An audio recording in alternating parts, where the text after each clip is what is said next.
This is the Bigger Pockets Podcast, show 360. You're listening to Bigger Pockets Radio, simplifying real estate for investors large and small. If you're here looking to learn about real estate investing without all the hype, you're in the right place. Stay tuned and be sure to join the millions of others who have benefited from BiggerPockets.com, your home for real estate investing online. What's going on, everyone? This is Brandon Turner, host of the Bigger Pockets Podcast, here with my co-host, Mr. David Green. What's up, David? What have you been up to? Not much, dude. Another beautiful day in California. I got to go to the Raider game last night, and they narrowly avoided blowing it in the fourth quarter. Yeah, my uncle took me. It was a lot of fun. I actually I'm a big Raider fan, although don't judge me for that because I have already begun judging you. Are you one of the guys that like dresses all up, like the white face paint and the black? Like, are you that guy? Take your shirt off at the game. Exactly. It's actually kind of silly. I noticed for the first time after the game ended, because the Raiders won a really close game that they really shouldn't have been that close, right? And the fans go crazy as if they just did something great. And I was noticing that for the first time walking out, hearing everyone celebrating, like, you guys didn't actually win that game, right? And it had me thinking, how many times are we getting caught up in other people's successes and trying to own it as ourselves, when real fulfillment comes from when you win the game, when you get the deal, when you accomplish the goal that you set out to do. And don't rob yourself of the energy to go out there and accomplish things for yourself because you jump on someone else's bandwagon. I was actually talking to you about that in my head, believe it or not, Brandon. Like, Brandon would probably think the same thing. I do that a lot. I have conversations with people that don't know I'm having them. Yeah. So that's what I've been up to. All right. Well, you can be a Raiders fan, and we'll still love you, David Green. Let's go on, though, to today's quick tip. We're always thinking, how do we make the show better? And what would really help us out a lot and make the show better is if you gave us your feedback about the podcast. So, hey, if you've gotten value of this show, could you do me a huge favor and take a 5-minute or less survey? I mean, 5 minutes if you're slow at it. Just go to biggerpockets.com/podcast survey. You can do it on your phone, not while you're driving. biggerpockets.com/podcast survey. And let us know. The answers are anonymous, and I guarantee you it's going to help us make the show better and help you reach your real estate investing goals next year and beyond. So thank you for doing that. That is today's quick tip. Today, we are interviewing Stephanie Cabral. So Stephanie is a real estate investor in the Connecticut. I never know how to say that word right. Connecticut. We'll go with that. Connecticut market. Who has really done an awesome job of building up a portfolio to the point where she just put her notice in to quit her job, which is kind of cool. And so she talks about how she did that. She got some great stories today. I mean, like, for example, her first deal, she'll talk about how she got $100,000 off their asking price. $100,000 off her asking price. She goes into how she uses virtual assistants. And man, she taught me a ton of stuff about using virtual assistants that I'm going to start implementing in my business right now, and you can as well. And a lot about automation and marketing and so on and so forth. You guys are going to love this. So without further ado, let's get to today's interview with Stephanie. Stephanie, welcome to the Bigger Pockets Podcast. Good to have you. Oh, thanks for having me. I'm so excited to be here. Yeah. So let's talk about your real estate. What do you do? Let's go. How'd you get into it? Well, so I'm a buy and hold investor in Connecticut, and I'm a lawyer by trade. And I knew pretty early, actually even before graduating, that I didn't want to stay in law. So I took a job at a firm that allowed me more flexibility than a typical entry associate would, but in exchange, I wasn't paid the same way an entry associate would be. So I couldn't afford the house that I wanted. So in hindsight, that ended up being the best blessing, because I still had to get the house that I wanted, but I had to do it in a non-traditional way. So I ended up buying a condemned duplex using a 203K loan and house hacked it at the beginning. So that was my first foray into real estate. But it wasn't until, fast forward 3 years later, I had gotten my real estate license. I knew that I really liked real estate, but I still hadn't gotten the awakening that that's actually what I wanted to do. So I had built up some commissions being an agent and had some money to play with. So I decided I would buy a house, a single family house to move into, because that's what you do eventually, right? Sure. Yeah. So I went and bought a single family house using the money that I had. I did the renovations myself. It needed some work. And halfway through the renovations, I found Bigger Pockets. I was actually sitting on the floor of an unfinished bathroom with a stack of tiles in front of me and a book that said How to Tile 101. And I learned my mindset completely shifted when I heard the podcast and when I started to really dig into it. And so I made the shift from not wanting to move to where my mortgage would be less expensive, but to stay where I was because my gross rent would be higher if I stayed than if I moved. And then after that, I started to really understand the power of investing. So I started to use the BRRRR strategy. I was still working full time as a lawyer and as an agent, and then building up a portfolio of single families and duplexes through the BRRRR. All of my projects have been renovations. And I just hit the 2 million mark in real estate and a few years ago, I was able to drop down out of full-time work into part-time, which is great. So that's awesome. Yeah. So here I am. All right. Okay. So you're a lawyer by trade. You're also a real estate agent. Tell us a little bit about your portfolio. Where are you at now? So I'm at 12 units, single families, mostly duplexes. I really consider myself a buy and hold agent. All my product is in Central Connecticut. Recently, I've switched over into a little bit more of flipping, just because that's where my market has taken me. But yeah, they've all been renovations, anywhere from light value add, like a $15,000 project, to a full gut layout remodel, $160,000 duplex renovation. So, but I don't have any partners, so I'm the janitor and the CEO all in one in my projects. Nice. And I do all my management myself, my leasing, and handle all of, juggle a lot of hats, I guess. Okay. And are you still practicing law and being a real estate agent while doing all this? Yes and yes. I actually just gave my notice to my law firm, so I'll be going full-time in real estate at the end of the year, which is really exciting. Yeah, thanks. Thanks to you too. And and I also, so I've been a commercial real estate agent, and I'm going to switch over to working really more my stuff, and then also helping other people get started just like I did with house hacking, duplexes and tries and things like that. So I'll switch over as well. But I've been juggling all the hats up until the end of the year, basically.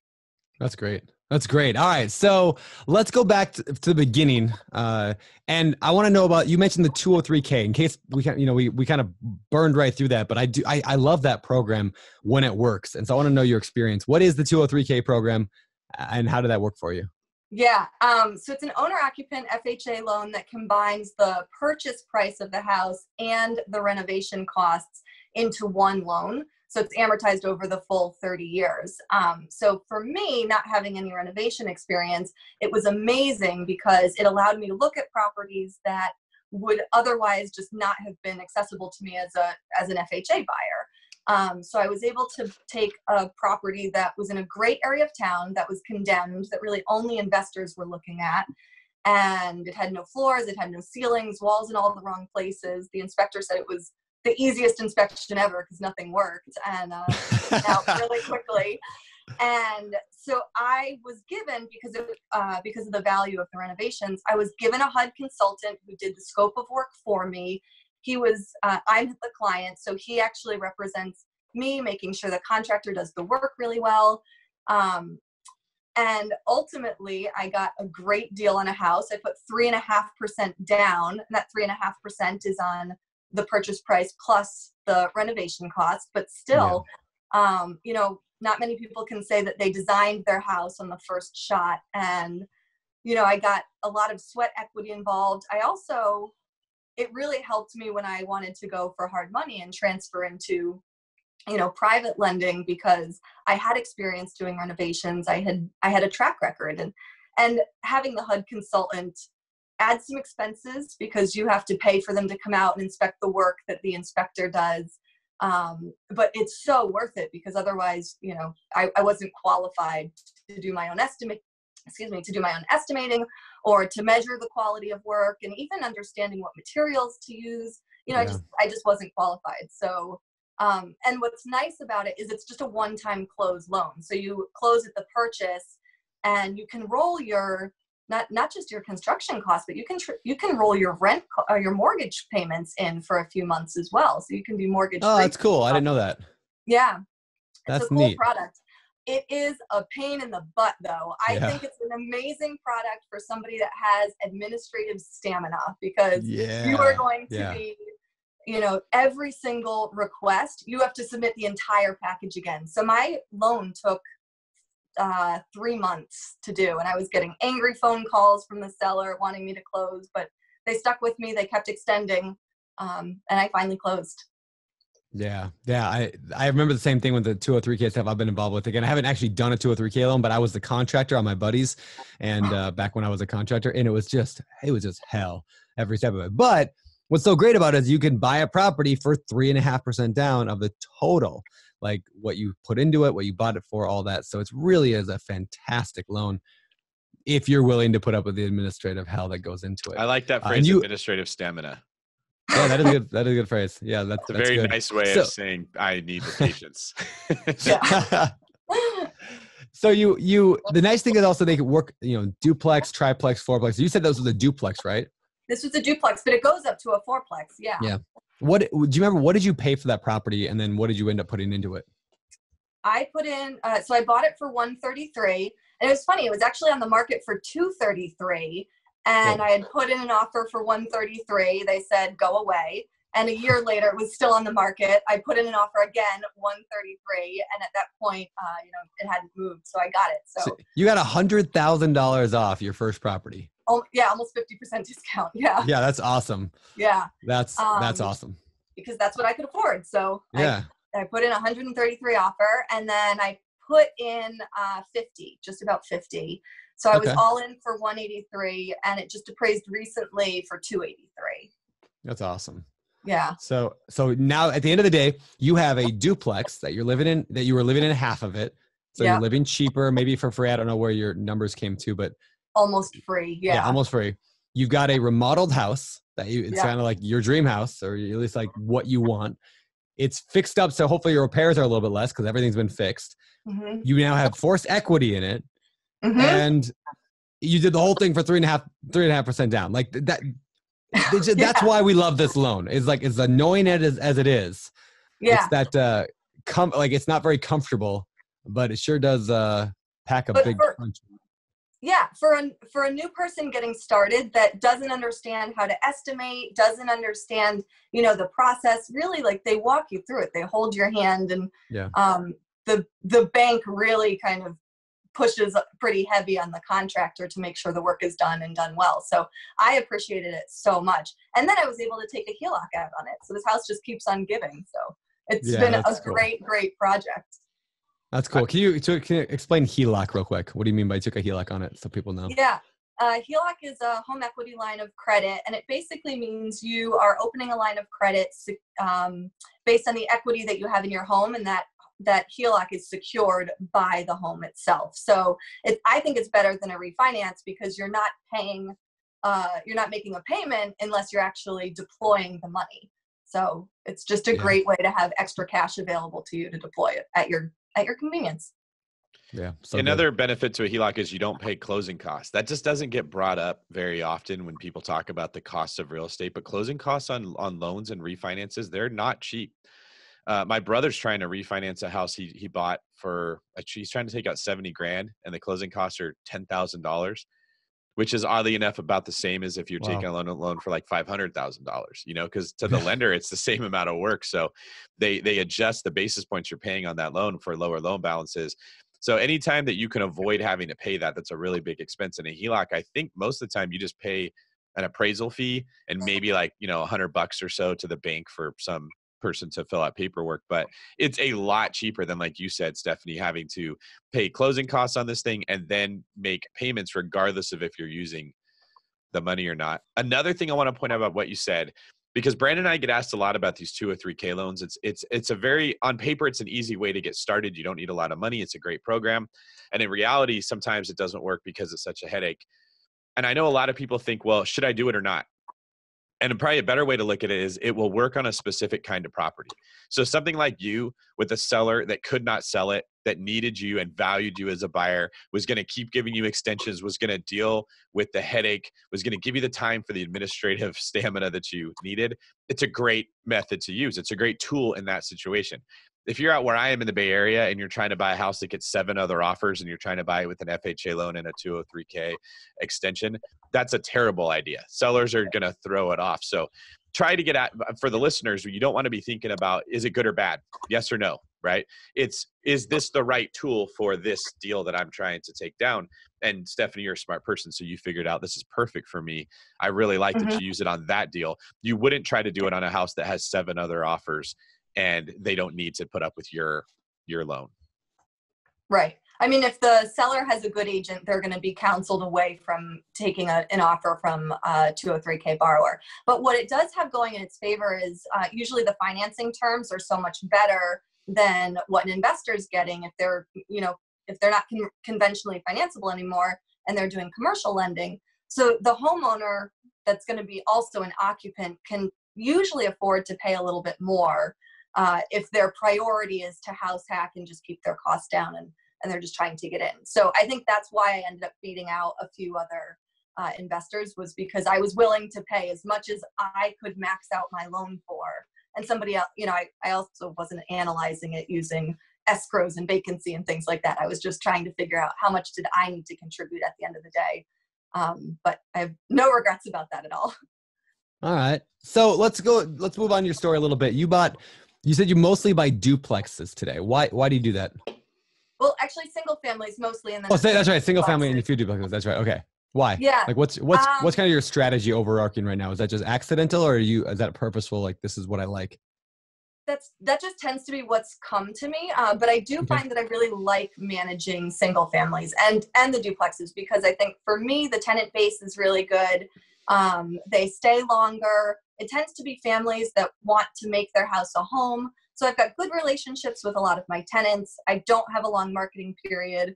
I keep them for a long time, and they really take ownership. And I also then don't have any water bills that I have to pay, or any lawn maintenance or snow removal. All of that is just passed along to the tenant. So, I have a smattering. They're also really easy to liquidate. I don't liquidate often, but if I wanted to, single family home, you can sell in the retail market, not just to an investor. This is true. So do you manage all your own properties? I do. Yeah. Right. And so I have a virtual assistant who I use a lot, but I also have a pretty robust automated marketing system that I use to just keep in contact with my tenants, welcome them in, give them access codes, takes their maintenance requests and farms it out to my handyman and contractor. So I started that because I didn't want to pay property management. And then it got so good that now I don't really have to. Sure. So I manage all my properties myself. That's cool. One thing I want to know, Stephanie, is you mentioned you buy single family houses, sometimes duplexes. And it got me thinking, sometimes we talk to somebody who only buys triplexes. Sometimes it's someone who only does HUD housing. There's all these different strategies. And what I started to think about is, I wonder if the strategy that the person ends up picking that works well is largely dependent on their environment. Like, what houses are around you and what works for what you're doing. Can you comment on that? Like, is Connecticut specifically, or the neighborhoods you buy in, is there something that you notice that makes that a better strategy that might not work if someone was in Kansas City or maybe Miami, Florida? Sure. So I think there's a few things. One, we tend not to have like sprawling apartment communities. We certainly have them, but they're not as common as you'd find in Kansas City or the Midwest. And there's a stigma of Hartford. I like Hartford, but there's definitely a stigma. Not a lot of young professionals are living there. Not a lot of families live there. And so really our suburbs are getting the most attraction. We're spoiled. We like easy parking. We live in a place where there's snow a lot. And so people just like their conveniences. They like their driveways. And, we're New England. We have a very private, want a home, the quintessential American dream life. So people love living in a house. It's typically what they tend to go to. So we find it's a really robust market to have single family rentals. Yeah, that makes sense. One thing I talk about a lot, and David, you do as well, is when you're trying to get into real estate, some people complain like, I can't find any deals in my market. But like I always said, there's always something that works in every market. There's always something that works everywhere. So you got to figure out what works in your market, because there is something in your market. Single family houses seem to work well. But if you're in downtown San Francisco, it's probably not that. If you're in Hawaii, it might not be that. If you're in, Oklahoma, it might not be that. So figure out what works in your market, or do what David does and go elsewhere in your market and go find another market to go to. You've never done out of market stuff yet, right, Stephanie? I'm actively pursuing an out of market, because I want to get into multifamily, and I don't think that it makes sense here. And that's the other thing about Connecticut is we don't have natural appreciation here. So forced appreciation is fine through the renovations, but we're not experiencing rent growth, population growth, job growth, and so I wouldn't want to take on a multifamily. Sure. That's minimal value add in any place in Connecticut. Okay, very cool. So you mentioned something that I'm fascinated by, and that you have a virtual assistant that helps you with your property management. Can we talk through that? What does that person do, and how'd you find them? Yeah, so I actually have a few, but what she does is she helps me all over the board, not just in property management, but she helps me write offers. She helps me. So she does a lot of interfacing. She does document collection. So what else does she do? So I do a lot of automation actually, and she'll prompt the automation to go. So like if the documents are collected and then the next phase is an email to send out, she'll indicate that the documents have been collected. She'll update the status of the process, and then it automatically triggers the next sense. So she also will take the maintenance request when we come in. There's an auto email that comes in, and then she'll farm it out to my contractor or something like that. But the one that I'm talking about is actually fairly new. I've had a few of them. The other one actually, one of my favorite things that he does is he just enters the water bills onto the invoices that get sent out every month. So this was something that was driving me crazy to every single month go into the water bill website and put it on their invoice. And then by the time the next month came around, I felt like I had just finished doing it. So that's actually the first thing that I outsourced. Was I just wanted somebody to log in, take the numbers, and put it on the invoice. So they do that. That's how I kind of got started with a virtual assistant, actually. Yeah, I think that's the great tip is like, when you're trying to hire a virtual assistant, which I've hired a few over the years and had some really good success, like Dave Vasaya, he's awesome. Shout out to Dave. And then there's others who I've struggled with. But what I found works the best is when I'm thinking, and I'm actually doing this right now because I'm about ready to hire somebody else as well. I sit there and take a list of everything that I do that annoys me, like every little task that annoys me. And I'm like, I hate that I have to do this every day or every month or every week. And you're like, wait, if this is a repetitious task, is this something that I could create a manual for, or a video that explains how I do this? And usually the answer is yes. So I'm like, all right, that's one thing they can do. And so then you test out some VAs and have them try it and see if you can get, even if all you did is outsource that one thing, that's education. You're learning how to manage a virtual assistant.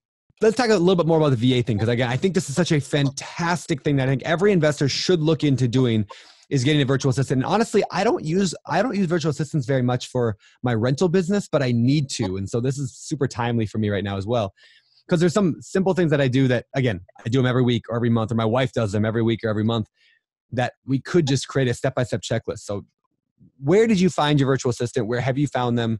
How do you know they're going to be good? Just what kind of tips do you have on that, on acquiring one? Yeah. So I think that for me, I've always used Upwork to use my virtual assistants, except for one local person who hand writes my envelopes, and they live, 15 minutes from me. But I use Upwork to find my assistants by posting a job, and then, even before that, I think it's really important to know what task are you looking for them to do, right? So you were talking about the repetitious tasks. I think that's absolutely the first thing that people should outsource. The things that you do all the time that just really are your busy tasks that are taking you away from your success tasks, right?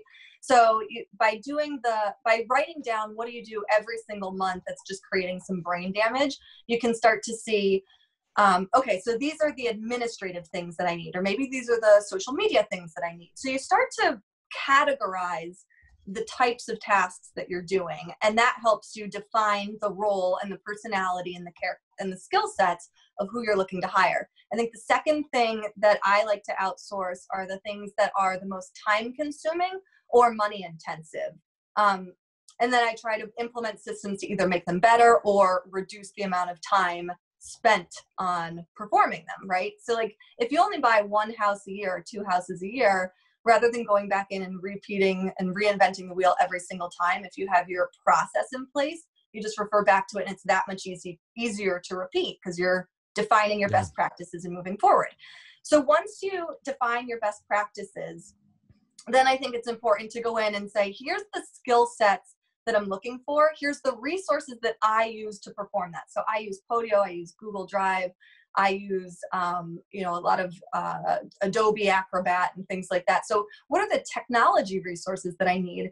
And then what happened to me a few times was I just took for granted some of the basic first world things that I have that I just wouldn't know to make a requirement when I'm outsourcing. Like, for example, regular connection to internet. Even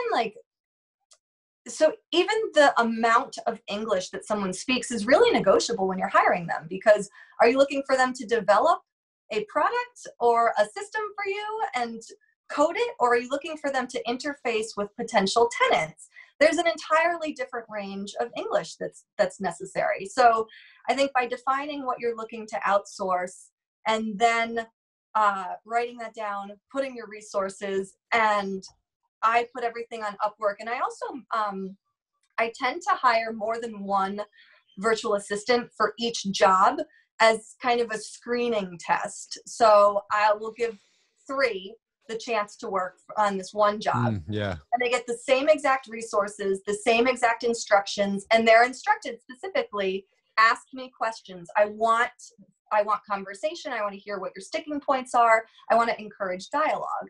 And usually 1 or 2 will just weed themselves out. Either they won't, they won't put the product, they won't finish the job, or they're just clearly not a fit. And then you kind of go from there.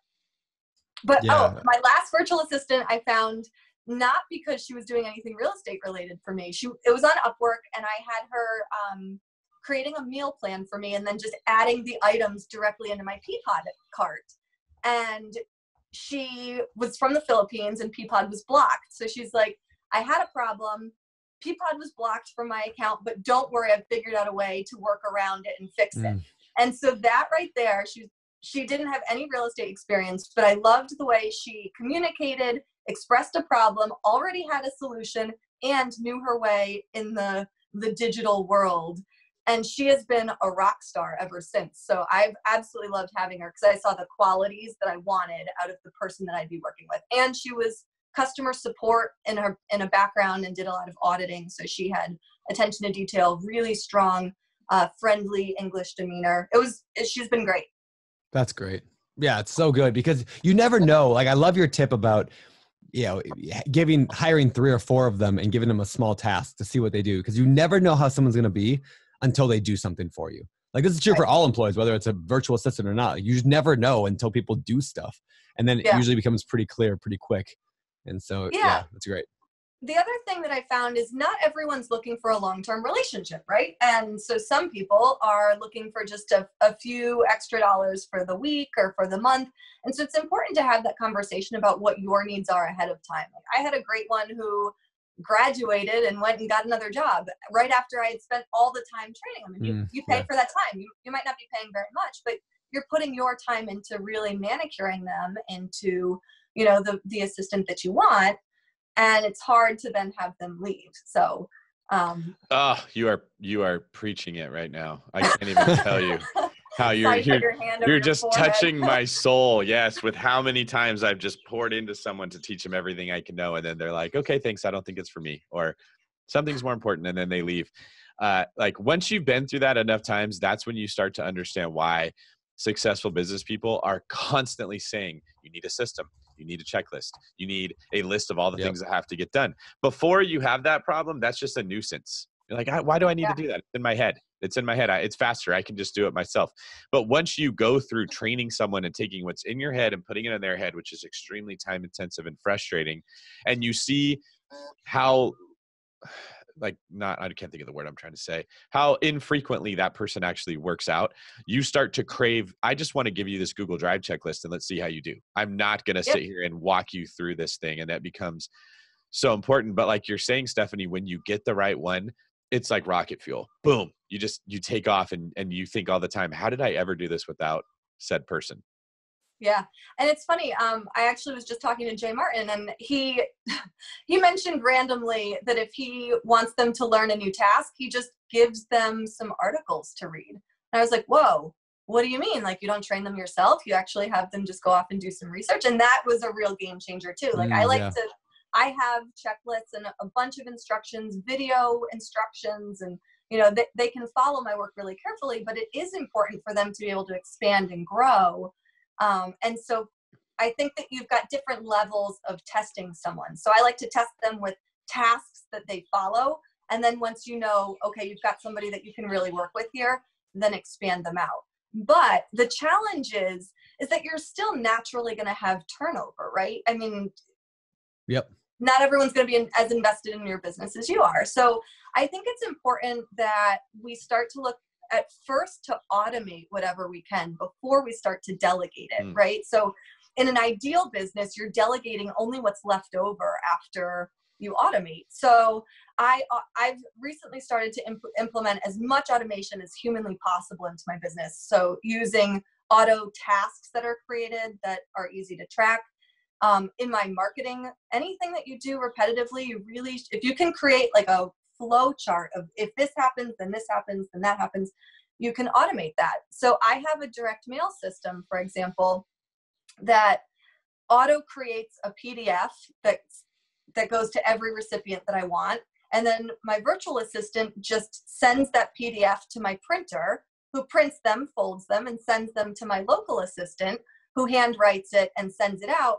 But those mailings are generated every single month overnight. I get an email saying they've been generated. Your assistant has the next task to move it forward, and have a great day. So I think that in that situation, my virtual assistant is really not the driver of the process, and they're kind of replaceable. Not that I want to replace people, but I think it's important to protect your business and make it run in a way that even if your virtual assistants are changing over, your business is still running. Yeah, what you're describing is you want to be the person that creates the blueprint. So whatever contractor you hire can build out what you want, right? And some contractors are better than others. Not everybody has the same skill set. You do have to go through contractors, but you don't want to have to create a new set of blueprints every single time you hire a new person.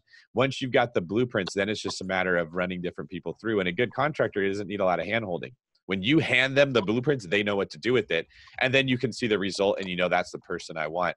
And it does take work to get to that point. Like, I don't want anyone to think that we're saying, oh, this is all you got to do. Like most things in life, it is simple, but it is not easy. It's difficult, but it's not complicated. For the people that ask, what am I supposed to do? It's very simple. Make a checklist of everything that has to be done. That's automation. Find a person that can do it. That's delegation. We're not talking about rocket science in this instance. But that's where you earn the wealth, right? That's where you earn the life you want, the life of freedom, is because you took the time to put these systems together that then do their own thing. And what's cool about it, Stephanie, is you've created a world where somebody can get paid by you to help make you money, and they love it. That's a job. That's what they needed. You're putting food on their table for that person, and you benefit from that because they're making you good wealth. And I mean, it's a beautiful thing when you think about it. Yeah. And I mean, we're in a place now where technology is so robust that you can use technology to push your business forward. And that's really where automation comes in, right? So you can start a process and it can happen automatically, and you can track things. And I mean, so I use Podio to track all of my processes. Google Drive has the standard operating procedures, but then Podio actually tracks it in live time, so I can see how it applies to each person. So I think that we're really in an incredible place where we can work remotely. Like, we're all connecting from different places now, and it really gives you the opportunity, especially for those new investors who are bootstrapping, right? It gives them the opportunity to hire someone for what they need for the amount of time that they need. That's good. Yeah, really good.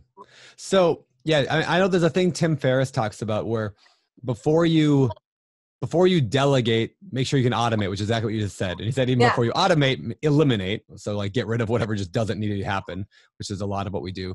I think all those things are like super essential. So if you could just give somebody like those listening right now, they're like, okay, I've decided I'm going to automate more things in my business. Where should they start? Like, what's the first thing you think somebody could automate? And again, I know everyone's got different businesses and different things, but any just quick tips on getting started with automation? Oh man. So I think with automation, if you want to, let's go back to, I was gonna say, if you want to focus on one thing in particular, I'd say that applies to everybody, is marketing in terms of getting deals. Yeah. So, because I did want to go into like how you're getting deals also, and you've mentioned direct mail a few times. So if you want to try to focus it that way, I'm happy with that, or wherever you want to go. But that's definitely where I'm headed in this conversation. So. Okay. I mean, I think direct mail and marketing can absolutely be a way that you automate. Lead capture can be a way that you automate. Even like QuickBooks Online is a way of automating a lot of your bookkeeping, right? And then you just have someone who kind of filters through and making sure that everything's categorized properly. So I have a bookkeeper. That's a delegation part, but automation is certainly a function of that. But the marketing piece is definitely a big one. And then rent collection is one of my gateways to how I got into automation and delegation in particular, because I didn't want to be chasing rent. And I got to the point that I had to actually write down all of my properties and figure out who has paid and who hadn't. And so I took a rent collection software, and that has been tremendous. E-signatures, things like that. That's an amazing way to automate, because you can create templates, populate, and things go out really quickly. So whatever, I would say start with little tasks. Don't try to take a whole process and automate it. Start with just one of your little tasks that is taking a lot of time and you do a lot. And how can you create an if-then statement? And if you can create an if-then statement, you can create an automation for it. Yeah, excellent, excellent. So how are you using that automation in your marketing? You said, I mean, a little bit about like the direct mail stuff. Is that how you're getting deals today, or is that how you're looking for deals, is through direct mail? No, I've been actually buying through auctions and buying through wholesalers. But I just started doing a direct mail campaign through Podio. Sure. And I really recommend Podio as a great place for somebody who's looking to build automation and delegation, because it's an online collaboration software. They have a free version. And I love strugglinginvestor.com. Scott Costello does a great job of putting out tutorials on how to build out marketing campaigns. My direct mail campaign is entirely built off of the one that he put out there. It took me 30 hours to put it into my Podio system, but you could hire somebody to do that too. And so that's just the only thing that I have to do for that direct mail campaign is to upload the list into Podio and hit start. After that, once you've set up the campaign, you can change out the letters, you can change out your signature, but it happens automatically where the mailings are created. It does actually incorporate my real signature into it. And then I've got that local assistant again who handwrites the envelope. So even though I just started, I sent out 150 letters and I got 2 calls after my very first letter. That's cool. I think that's a really strong response rate just from, I haven't closed the deal yet on it, but it's a strong response rate based on the fact that I didn't have to do anything for it, which is great. Yeah. And the great thing about automation and delegation, all that, is it's largely scalable. So if you wanted to send 1,500 letters, you could build that system out, and not much more difficult than building out 150. Exactly. Which is why I'm leaving my job. There you go.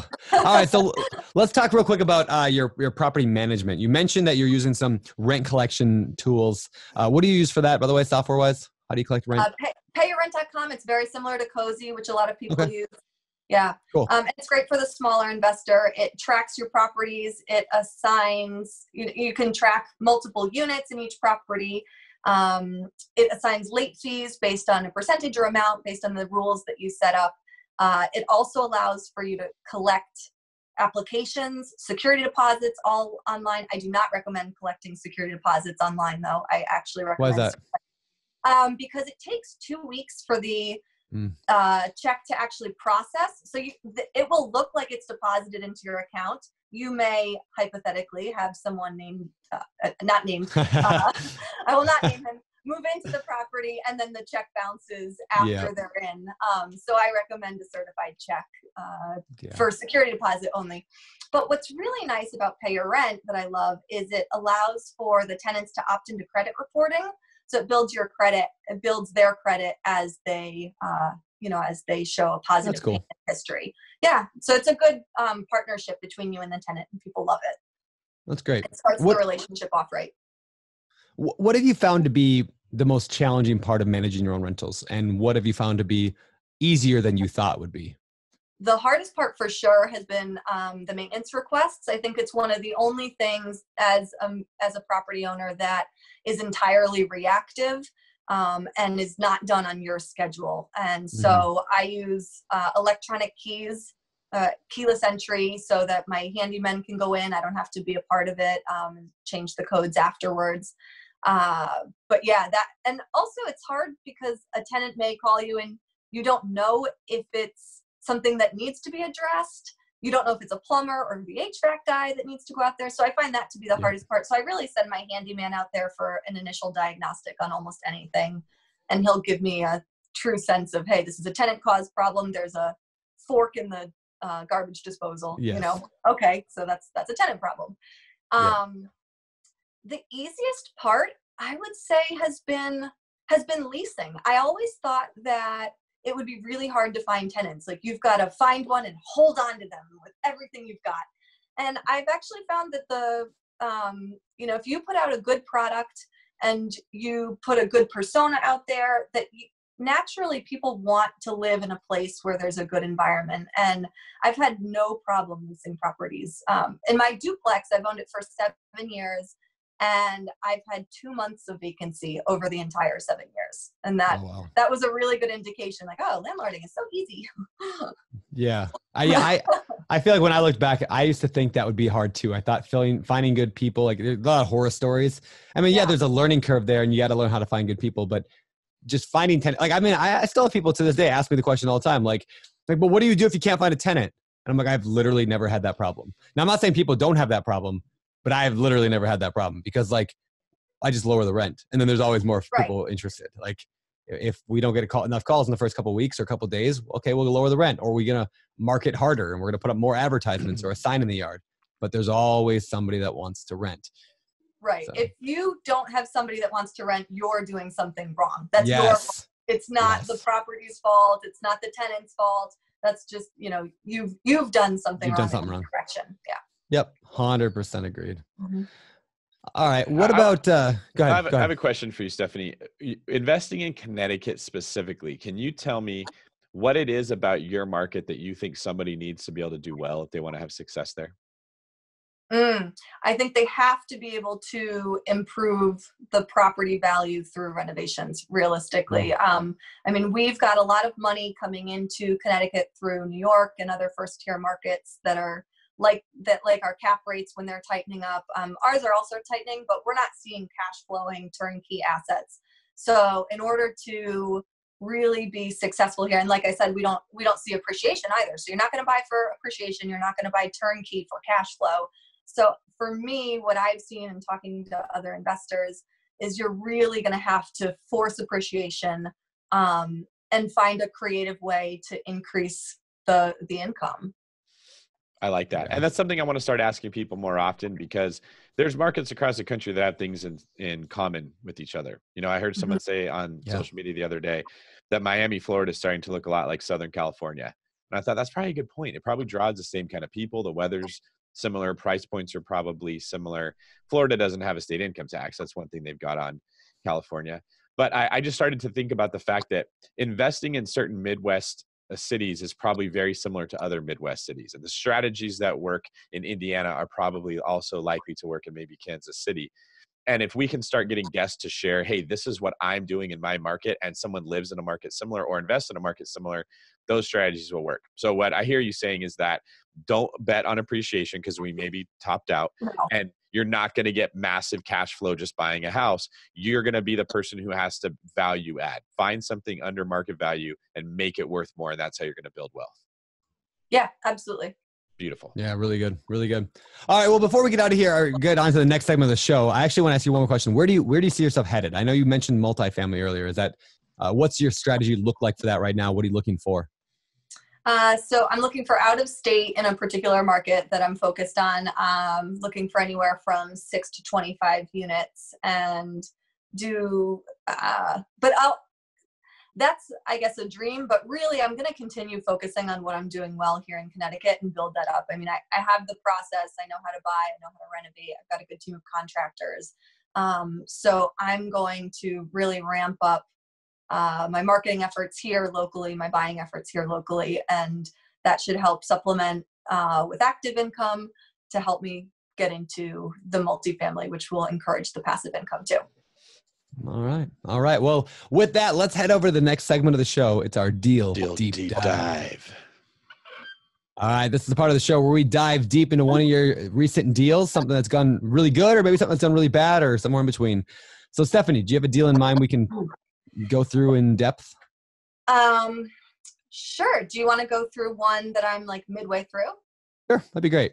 Okay. So let's start with it. I was going to say, what kind of property is it? It's a single family. This is a flip property in southwestern Connecticut. So it draws a lot of people from like the New York area. All right. Number 2, David. How did you find this property? This was through a wholesaler that came to me. And how did you connect with this wholesaler? There you go. That was my follow-up question. Yeah. This guy actually came to me on LinkedIn, which was really strange. So it made me a little wary to get a blast like that. So I did a ton of conservative underwriting on it. And I've actually lost money on a flip that I got through a wholesaler. And so I'm very wary of doing it again. So yeah, I just did really conservative underwriting, and it's an hour and a half from me. Which meant I didn't know the market as well. So I just wanted to be super conservative on all my numbers. But I met with him, vetted him out, looked at the property, brought a contractor through. And I do mostly my own estimating, but this one, because it was outside of my market and, you know, I had that past experience of a loss, I really just wanted to bring my contractor through as well. So wholesaler on LinkedIn. All right. How did you sorry. How much was it? How much did you pay for the property? $200. Brandon likes to ask my questions. I'm supposed to ask you, how did you negotiate that price?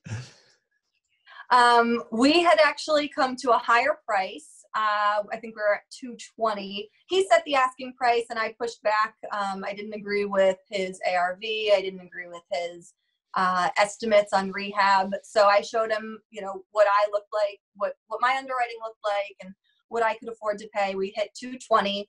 And then actually it came out that there was a septic tank there. I had never worked with septic tanks before, so I called in a specialist who knew the area really well. And he said, based on the age of the septic system, you're probably going to have to replace it. It's probably faulty. I asked for a price range. He said it was $15,000 to $25,000 to replace the septic system. So I negotiated the price down $20,000 and said, you know, either I don't know if it works. I'm not willing to take that risk. I've never worked with a septic tank before. Yeah. Maybe some other buyer is going to be a better buyer for you, but my price just dropped $20,000. So it turns out the septic system is actually fine. So. Awesome. Oh, nice. You avoided being in deep crap. Yeah. That's funny. All right. How did you fund this deal? This was a combination of hard money and private money, which is what I've been doing. So it's a short-term bridge loan, and then a secondary loan for the down payment and advancing the renovation costs. Was that from like a family member, friend, that kind of? Okay, cool. Yep. This is a friend. She's been a repeat lender on mine. We've done 2 deals together. Yeah. All right. What did you do with the deal? What was that? Did you burr it? Was it a flip? Was it a single family rental? Oh yeah. So I'm in the middle of a flip actually. We did some cosmetic improvements on the interior. We also did a layout change, roof, some structural, not structural, but a French drain in front of the garage, but it will be a flip. we just got the permits to move ahead. It actually was interesting because it was a tax lien foreclosure, and I ended up getting the lot next door as part of the foreclosure. No one expected it, but it was on the same deed that got foreclosed, which ended up being really helpful because the house was too close to the property line, so that it was in non-compliance. So that worked I was able well to do then, a lot of extra work because I got that extra lot next door. But yeah, it'll be a flip. And so I wanted to go back. I told you I underwrote it really conservatively. Yeah. And I estimated that the resale value would be $360. I don't know if I'm jumping ahead. No, go ahead. That's kind of the last question here is like, what was the outcome? And yeah, like what will be the outcome? We'll go there. Okay. So hopefully my ultimate buyer is not listening to this, but, so I underwrote it assuming that the ARV would be $360, and as part of the hard money loan, I had to get an appraisal on it, and they came back and said that the ARV should be $430. So I ended up getting a $20,000 price reduction on the septic, and also had a massive price increase. And I don't even think I'm going to put it on for $430 because I'm just going to want to move it, and it'll be coming on the market in mid-November. But yeah, I think it ended up being a really good deal. And what did you put into it? How much money, like total, will you have in for repairs and holding costs? It'll be about a $70,000 renovation project. All right, cool. So yeah, there'll be some good profit there. Yeah, it'll be a good one. That's awesome. All right, last question of that. What lessons did you learn from this deal? So I think that sticking to your guns and making sure that you know what you know. So the big comparison from the deal that I lost money on was I allowed myself to be persuaded by someone that I considered to be more seasoned than me into their conclusions of the property, and that didn't work for me. So this time I went into this and I just had absolute final numbers. I underwrote it in a way that, I just followed my systems basically. I knew exactly what I could offer, not a penny more. I came in at my offer price, which is a percentage of that. I knew what my max number was, and I just didn't deviate. And because I had that system in place, I was willing to walk away if he didn't agree to my number. And he could have found another buyer, but it wouldn't have worked for me.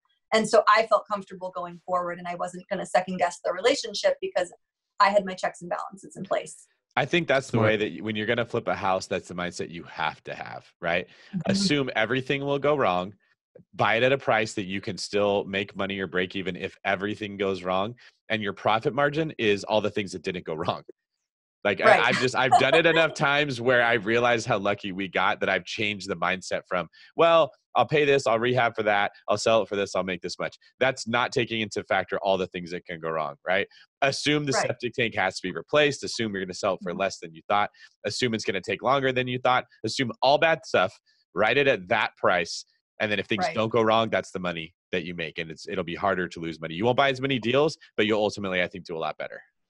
Right. Yeah. Exactly. And I never want to go through that loss again. So it really changed the way that I go into deals, and I'm really grateful for it. Yeah. So, I mean, sometimes the best lessons are learned from those times where we fail or we lose money or, we kick ourselves. So, good attitude to have that you're, learning from it. Now let's move on to the next segment of the show. That was an awesome deal deep dive, but now it's time for our fire round.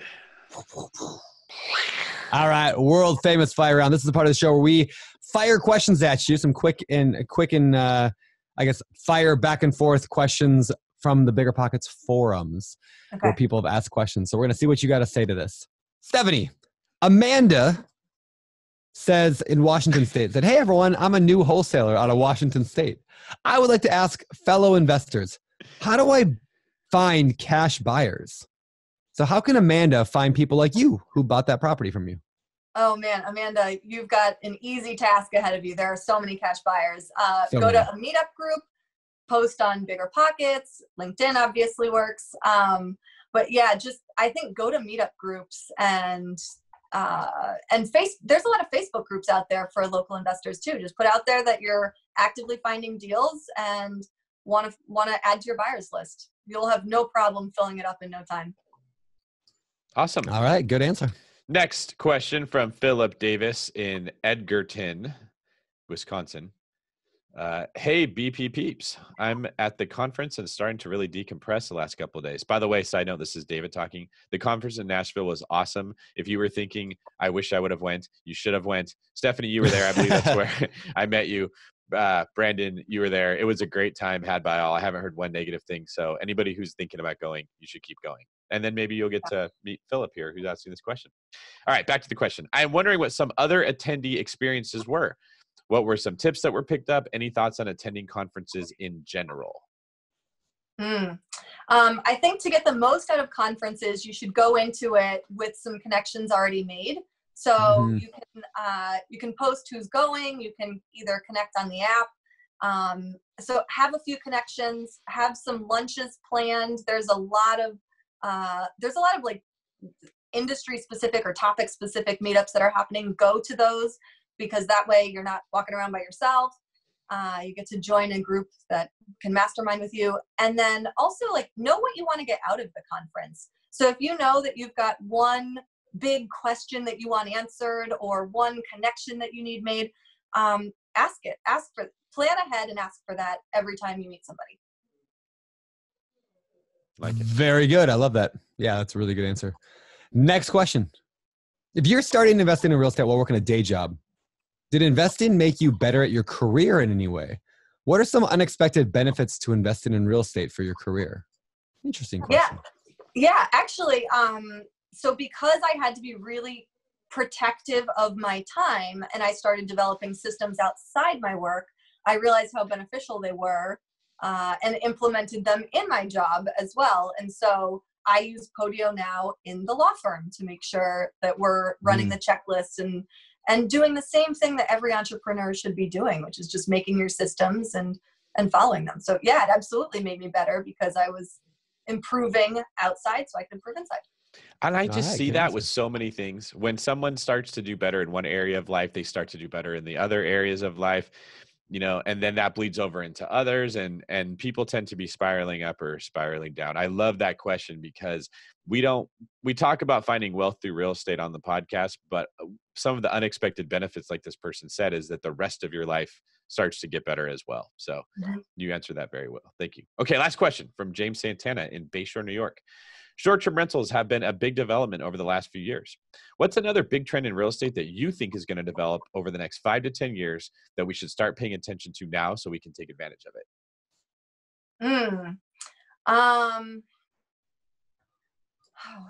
Well, I think that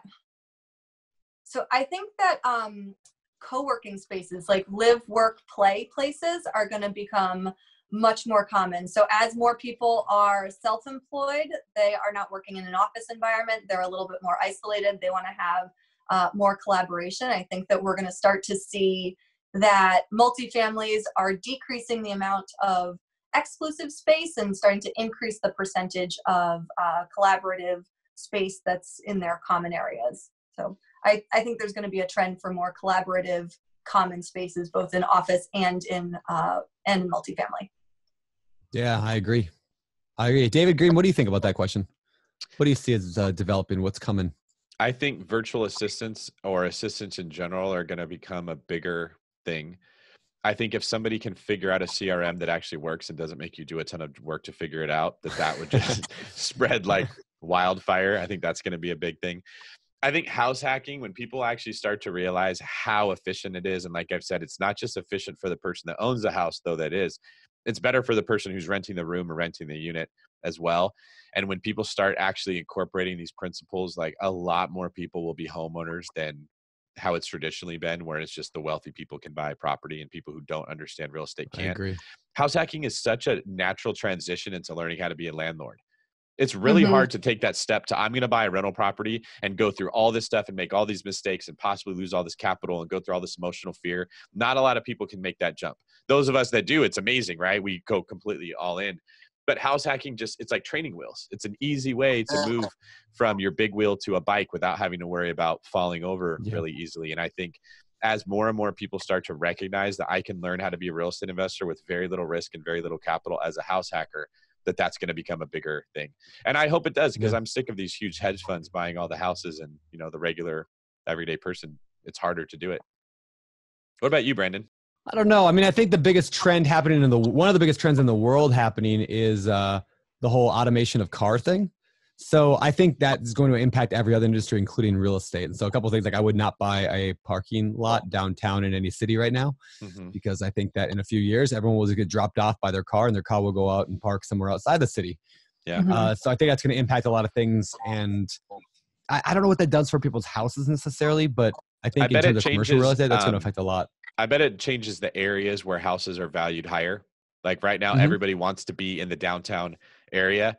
But if you can sit in a car that will drive you to work and for an do hour, your work in the car while you're driving there, then the commute doesn't really bother you. And I think that traffic jams will get cleared up because the cars will communicate with each other, and you won't have these log jams as easier. So yeah, I think like long distance investing or not being in the hot part won't be as important in real estate as, moving further out of town, but getting a bigger house and a bigger lot and all those kinds of things. Do you agree? Agreed. Do you agree, Stephanie? I agree. All right, we're on agreement. All right, we can get out of here. We can move on now. All right, next segment of the show, it is time for our Famous Four. These are the same 4 questions we ask every guest every week. Number 1 of the Famous Four. Stephanie, favorite real estate related book? Ooh, I'm still going to go Rich Dad, Poor Dad. All right. It's real estate-ish. It is real estate-ish. I agree. Okay. What is your favorite business book? The E-Myth by Michael Gerber, by far. So good. Yeah. We're going right down the middle. Number 3. How about some hobbies? I play volleyball. I work with an animal rescue that brings dogs from high kill shelters down south, up north. I like to camp and hike, spend time with my family, play. Beautiful. Yeah. Cool. Number 4, what do you believe sets apart successful real estate investors from all those who give up, fail, or never get started? The willingness to get a little uncomfortable. So you got to get out there in the field. You're going to have to figure things out that you might not know what the end result is. You got to put yourself in a position to know that you're going to be okay at the end of the day. That's good. Good. That's really good. Really good. That's deep. My last question. Instagram video quote card right there. That is. I wonder if that'll happen. Yeah, you should tweet that when we get done here, Stephanie. We're gonna tweet it, because if you don't, Brandon will take credit for that quote when you're not looking. You better copyright it right now. This is copyrighted. I don't steal quotes. Okay, my last question for you: where can people find out more about you? Well, you can find me on sunrisebuyshouses.com. You can find me on Facebook, Instagram, Stephanie Sunrise. Happy to answer emails and things like that. But Bigger Pockets as well. I've got a profile on there, and I'm happy to connect with people. Send me a message. Will do. Right now. Thank you, Stephanie. With my own quote. Yes, I will. I'll send you. Hey, Stephanie, I got a really good quote for you. It's really good. I just made it up. You know what you should have said on the podcast? All right, Stephanie, thank you so much. It's been fantastic. We really, really appreciate having you here. And it was awesome getting to see you in Nashville this year. And hopefully we'll connect at the next BP Con, if not sooner.